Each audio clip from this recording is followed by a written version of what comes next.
میرے بزرگوں بھائیوں، اللہ جل شانہ نے ہمیں دنیا میں مختصر زندگی دے کر بھیجا ہے، اور اس زندگی کو ہمیں صرف کھانے کمانے خواہشات کو پوری کرنے کے لیے نہیں دی ہے۔ یہ تو زندگی کی ضروریات ہے، روٹی کپڑا مکان، زندگی کا مقصد نہیں ہے۔ زندگی کا مقصد آخرت کی تیاری ہے۔ ہمارا عقیدہ ہے موت کے بعد بھی ایک زندگی ہے، اور اصل زندگی وہی ہے۔ یہ تو دنیا میں خواب اور سپنے کی طرح زندگی ہے۔ یہاں کی جوانی، یہاں کی تندرستی، یہاں کی زندگی اور یہاں کا مال کسی کے پاس بھی ہمیشہ نہیں رہتا۔ دیکھا کہ کوئی 50 سال سے جوان کا جوان رہتا ہے، 50 سال سے بیمار نہیں پڑا۔ یہ زندگی بھی موت سے بدلے گی، جوانی بڑھاپا سے بدلے گا، اور تندرستی کبھی بیماری سے بدلتی ہے۔ تو دنیا میں تو حالات آتے جاتے رہیں گے اور بدلتے رہیں گے، لیکن موت کے بعد سے جو زندگی شروع ہوگی وہ زندگی ہمیشہ ہمیشہ کی زندگی ہے، اور اس زندگی کا سارا دار و مدار دنیا کی زندگی پر ہے۔ دنیا میں آدمی جیسے زندگی گزارے گا ایسے اس کا فیصلہ ہوگا آخرت کی زندگی میں۔ مالک بن دینار رحمت اللہ علیہ، اللہ والے گزرے ہیں، وہ اپنا قصہ سنا رہے کہ پہلے میں اچھی زندگی نہیں جی رہا تھا، شراب خور تھا، میں شرابی آدمی تھا اور حکومت کا سپاہی آدمی تھا۔ میرے کو شراب کی لت لگ گئی تھی، روزانہ رات کو سونے سے پہلے مجھے شراب پینے چاہیے، اور میری ایک 3 سال کی چھوٹی لڑکی تھی، وہ اس سے مجھے بہت پیار تھا، لیکن وہ لڑکی بہت اچھی تھی، یعنی بچپن ہی سے اس کی زندگی میں مزاج میں نیکی کا تھا۔ تو جب بھی میں اس کو گود میں لے کر بیٹھتا اور شراب کی وہ منگواتا، شراب کا گلاس، تو وہ زبردستی زور سے ہاتھ مار کے شراب میرے کپڑوں پر گرا دیتی۔ مجھے غصہ بھی بہت آتا تھا، لیکن پیار محبت کی وجہ سے، میری معصوم لڑکی تھی، مارنے کو جی نہیں چاہتا تھا۔ اللہ کا کرنا ایسا ہوا کہ کچھ مہینوں کے بعد وہ بچی کا انتقال ہو گیا۔ مجھے بہت صدمہ ہوا، میری اکلوٹی بیٹی تھی تو میرا انتقال کر گئی، لیکن پھر بھی میرا دل نرم نہیں ہوا۔ میری بچی کے انتقال پر میرا دل پتھر ہی رہا، شراب کی عادت چھوڑی نہیں میں نے۔ ایسے ہی دن گزر رہے تھے، اور ایک مرتبہ 15ویں شعبان کا دن آیا، شب برات کی رات آئی۔ تو شب برات میں تو لوگ کیسی عبادتیں کرتے ہیں، روتے ہیں، توبہ کرتے ہیں، اپنی حاجتیں اللہ سے مانگتے ہیں، عبادتیں کرتے ہیں پوری رات۔ اب میں نے توبہ کی نہیں تھی شراب سے، تو شراب کے نشے میں تھا، اور ایسی مبارک رات تھی تو میں سو گیا۔ اب میں نے خواب میں دیکھا، چونکہ اللہ کو مجھے ہدایت دینی تھی، تو کبھی کبھی اللہ تعالیٰ بندوں کو خواب کے ذریعے سے بھی ہدایت دے دیتے ہیں۔ تو میں نے خواب میں دیکھا قیامت قائم ہو گئی، اور قیامت قائم تو ہو گئی، اور سب لوگ ادھر ادھر دوڑ رہے ہیں، پھر رہے ہیں۔ میں نے پیچھے جو مول کے دیکھا تو ایک بہت بڑا اژدہا منہ کھولے ہوئے میرے پیچھے پیچھے دوڑ کے آ رہا ہے، گویا مجھے وہ کھا جائے گا، نگل جائے گا۔ تو میرے دل پر اس کی دہشت ہو گئی، میں بھاگا چلا جا رہا تھا، وہ اژدہا میرے پیچھے آ رہا تھا۔ اتنے میں ایک سفید لباس والے اور سفید بال والے ایک بزرگ اللہ والے دیکھے۔ میں ان کی منت سماجت کرتا رہا کہ حضرات یہ بہت بڑی بلا میرے پیچھے آ رہی ہے، مجھے بچا لو۔ تو وہ رونے لگے اور کہا بیٹا میں تو بہت کمزور آدمی ہوں، میری عمر ہو گئی ہے، میں تجھے نہیں بچا سکتا۔ تو کہا کہ اب کیا کریں گے؟ تو بولا میں تیری مدد نہیں کر سکتا، تو میں بھاگا ہوا آگے گیا. پھر دوبارہ وہ بزرگ ملے، حضرت میں نے پہلے سے بھی آپ کو بولا تھا کہ مجھے یہ اسلحے سے بچا لو. کہا بیٹا میں بہت کمزور ہوں، بوڑھا ہو گیا، البتہ تجھے بچنے کا راستہ بتا دو. وہ سامنے پہاڑ دکھ رہا ہے، وہ پہاڑ کے اوپر چڑھ جائے، وہاں یہ اسلحہ نہیں آ سکے گا. اور ہو سکتا ہے وہاں مسلمانوں کی امانتیں ہیں، تیری بھی کوئی امانت مل جائے تو تجھے اس بلا سے بچا لے گا. تو کہا میں پہاڑ پر چڑھا تو میں نے دیکھا ایک گول کمرہ ہے پہاڑ پر، اور ریشمی پردے لگے ہوئے ہیں، بڑا ہال ہے، اور اس میں کچھ بچے بچیاں چھوٹے چھوٹے عمر کے سب ہے. تو وہ سب بچوں نے دیکھا کہ دیکھو وہ آدمی کو اسلحہ کھا رہا ہے، یعنی پیچھے دوڑ رہا ہے. تو اتنے میں وہ میری 3 سال کی بچی جو گزر گئی تھی وہ نظر آئی. اس نے کہا او یہ تو میرے ابو جی ہے. تو ابو جی کر کے اپنے پاس بلایا اور ہاتھ دیا ابو جی نے. تو ان کا ہاتھ پکڑ کے اندر کھینچ لیا اور وہ اسلحے کو اشارہ کیا تو وہ چلا گیا. اور کہا کہ وہی میں خواب میں دیکھ رہا ہوں کہ وہ میری لڑکی 3 سال کی جو میرے شراب کا گلاس گرا دیتی تھی وہ میری گود میں بیٹھ گئی اور میری داڑھی کو ہاتھ پھرانے لگی اور قرآن کی آیت پڑھی. اس نے 3 سال کی بچی، 3 سال میں انتقال ہو گیا تھا، اس نے قرآن کی آیت پڑھی 28ویں پارے کی، الم یانی للذین آمنوا ان تخشع قلوبهم لذکر اللہ. کیا پپا ایمان والوں کے لیے ابھی توبہ کا وقت نہیں آیا؟ کب تک یہ گناہوں کی حالت میں زندگی گزرتی رہے گی؟ میری بیٹی تم نے قرآن بھی سیکھ لیا، تم کو یہ قرآن بھی سکھا کہ ہاں جتنے بھی ہم مسلمانوں کے بچے نابالغ بچپن میں گزر جاتے ہیں ان کو یہاں جنت میں رکھتے ہیں محل میں، اور ہم کو فرشتے قرآن بھی پڑھاتے ہیں. اور قیامت کے دن جب قیامت قائم ہوگی تو ہم سب اپنے اپنے ماں باپ کے لیے اللہ کے سامنے سفارش کریں گے اور تم کو جنت پہ لے جائیں گے. اچھا بیٹی بتاؤ تو صحیح وہ بلا کیا تھی اسلحہ، اور وہ بڑے میاں بزرگ سفید لباس والے وہ کون تھے؟ کہا ابو جی وہ جو اسلحہ تھا نا وہ آپ کے گناہ تھے. آپ کے گناہ اتنے بڑھ گئے ہیں، نہیں نماز نہیں روزہ نہیں قرآن، صبح شام تم شراب کے نشے میں پڑے رہتے ہو، یہ گناہ اتنے بڑھ گئے تھے کہ اب مرتے ہی تم کو جہنم میں ڈالنے کے لیے تیار ہے. وہ اسلحہ نہیں تھا، وہ تمہارے گناہوں کی سزا تھی. وہ تیار ہے بس تم مرو کہ وہ سزا تم پر مسلط ہو جائے گی. بیٹی وہ بڑے میاں کیا تھے؟ کیا وہ بڑے میاں وہ تمہاری کبھی کبھی جمعہ کی نماز پڑھ لی، کبھی کبھی عید کی نماز پڑھ لی، کبھی کبھی کوئی جنازے میں شریک ہو گئے. تو یہ کچھ کبھی جو کرتے تھے نا وہ بڑے میاں تھے. وہ اتنے طاقتور نہیں تھے تمہاری نیکیاں کہ تم کو وہ دوزخ کی سزا سے بچا لے، اسلحے سے بچا لے. ہاں البتہ تم کو بچنے کا راستہ بتا دیا اور میرے پاس تم کو بھیج دیا. اچھا بیٹی اب میں کبھی شراب نہیں پیوں گا.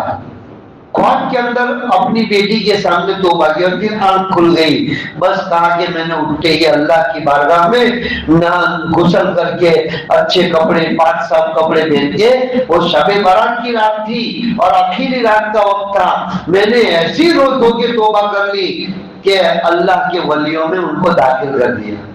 یہی وہ مالک بن دینار رحمت اللہ علیہ ہے کہ توبہ کرنے سے پہلے شراب کے نشے میں رہتے تھے اور سپاہی تھے، پولیس والے تھے، لیکن جب اللہ نے اس خواب سپنے کے ذریعے سے ان کو ہدایت دے دی تو وہ اتنے بڑے اللہ والے بنے اور اللہ کے ساتھ ایسا تعلق ان کا بن گیا کہ ایک مرتبہ جا رہے تھے اپنے مرید کے ساتھ تو ایک نوجوان 1 لاکھ دینار یا 1 لاکھ درہم چاندی کے سکے اس کا ایسٹیمیٹ تھا اس کا مکان بنانے کا. تو وہ کڑیے کو وہ رہبری کر رہا تھا، گائیڈ کر رہا تھا کہ یہاں یہ کمرہ بنانا، یہاں یہ بنانا یہ بنانا.